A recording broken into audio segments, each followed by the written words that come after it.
Metro కూతలు. AP ప్రజలకు good news. సాగారం చూస్తూ రైలు ప్రయాణం. విశాఖ విజయవాడ మెట్రో రైలు ప్రాజెక్టులకు ముందడుగు. 11,498 కోట్లతో విశాఖ మెట్రో రైలుకు టెండర్లు. కేంద్ర రాష్ట్ర ప్రభుత్వాల 50-50 భాగస్వామ్యంతో నిర్మాణం. విశాఖ మెట్రోకు రాష్ట్ర ప్రభుత్వం వాటాగా 4,101 కోట్లు. విశాఖ స్టీల్ ప్లాంట్ నుంచి కొమ్మాది వరకు 3 కారిడార్ల నిర్మాణం. విజయవాడ మెట్రోకు సిఆర్డీఏ నుంచి 3,497 కోట్లు. నమస్తే, వెల్కమ్ టు బీఆర్కే న్యూస్. నేను ఝాన్సీ. ఏపీలో తొలిసారి మెట్రో రైలు ప్రాజెక్టులకు కూటమి ప్రభుత్వం శ్రీకారం చుడుతోంది.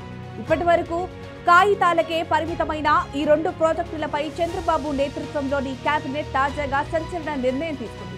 తొలి దశ టెండర్లను పిలిచి పనులు ఖరారు చేయాలని నిర్ణయించింది. ఈ క్రమంలో శుక్రవారం తొలి విడత టెండర్లను ఆహ్వానించనున్నారు. దీనికి సంబంధించి ప్రతిపాదనలు రెడీ చేశారు. విశాఖ విజయవాడలో ఈ మెట్రో రైళ్లు ప్రజలకు అందుబాటులో రానున్నాయి. ఏపీలోని విశాఖపట్నం, విజయవాడ నగరాల్లో మెట్రో రైలు ప్రాజెక్టులు కార్యరూపం దాల్చనున్నాయి. ఈ దిశగా నేడు కీలక ముందడుగు పడింది. ఈ 2 ముఖ్య నగరాల్లో మెట్రో ప్రాజెక్టులకు టెండర్లు పిలిచేందుకు చంద్రబాబు సర్కారు నిర్ణయించింది. కేంద్ర రాష్ట్ర ప్రభుత్వాలు 50-50% భాగస్వామ్యంతో ఈ ప్రాజెక్టు పట్టాలెక్కనుంది. ఎన్నో ఏళ్లుగా ఎదురు చూస్తున్న విజయవాడ, వైజాగ్ నగరాల్లో మెట్రో రైలు ప్రాజెక్టులు కార్యరూపం దాల్చనున్నాయి. విశాఖ విజయవాడ మెట్రో నిర్మాణానికి రాష్ట్ర ప్రభుత్వం టెండర్లను పిలవడానికి సిద్ధమైంది. మొత్తం 21,616 కోట్లతో ఈ 2 ప్రాజెక్టులను నిర్మించనున్నారు. తొలి దశలో విజయవాడ మెట్రో కోసం 10,118 కోట్లు, వైజాగ్ మెట్రో కోసం 11,498 కోట్లతో టెండర్లు ఆహ్వానించనున్నారు. ఇందుకు నోటిఫికేషన్ జారీ చేయనుంది.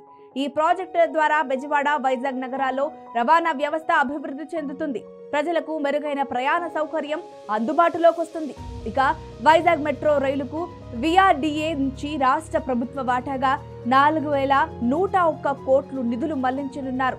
అలాగే విజయవాడ మెట్రోకు సిఆర్డీఏ నుంచి 3,497 కోట్లు రాష్ట్ర ప్రభుత్వం వాటాగా నిధులు ఏర్పాటు చేయనున్నారు. కాగా ఇటీవల విజయవాడ మెట్రో కారిడార్లను ఆసియా డెవలప్మెంట్ బ్యాంక్, జైకా, ప్రపంచ బ్యాంక్ వంటి విదేశీ బ్యాంకుల ప్రతినిధులు పరిశీలించారు. అనంతరం మెట్రో రైలు కార్పొరేషన్ ఎండీ రామకృష్ణారెడ్డితో వీరు సమావేశమయ్యారు. ఈ సమావేశంలో మెట్రో రైలు ప్రాజెక్టుల కోసం రుణం గురించి చర్చించారు. ఈ ప్రాజెక్టుల ద్వారా విజయవాడ, వైజాగ్ నగరాల్లో రవాణా వ్యవస్థ మరింత అభివృద్ధి చెందుతుంది.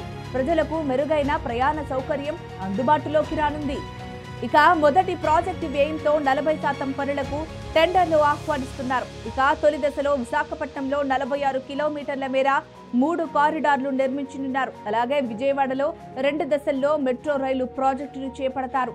మొదటి దశలో 2, తరువాతి దశలో మరో కారిడార్ నిర్మాణం చేస్తారు. ఇప్పటికే వీటికి సంబంధించిన డిపిఆర్లను ప్రభుత్వం ఆమోదించింది. విశాఖ నగరంలో మొదటి కారిడార్ వైజాగ్ స్టీల్ ప్లాంట్ నుంచి కొమ్మాది వరకు 34 కిలోమీటర్లు ఉంటుంది. రెండవ కారిడార్ గురుద్వారా జంక్షన్ నుంచి పాత పోస్టాఫీస్ వరకు 5 కిలోమీటర్లు ఉంటుంది.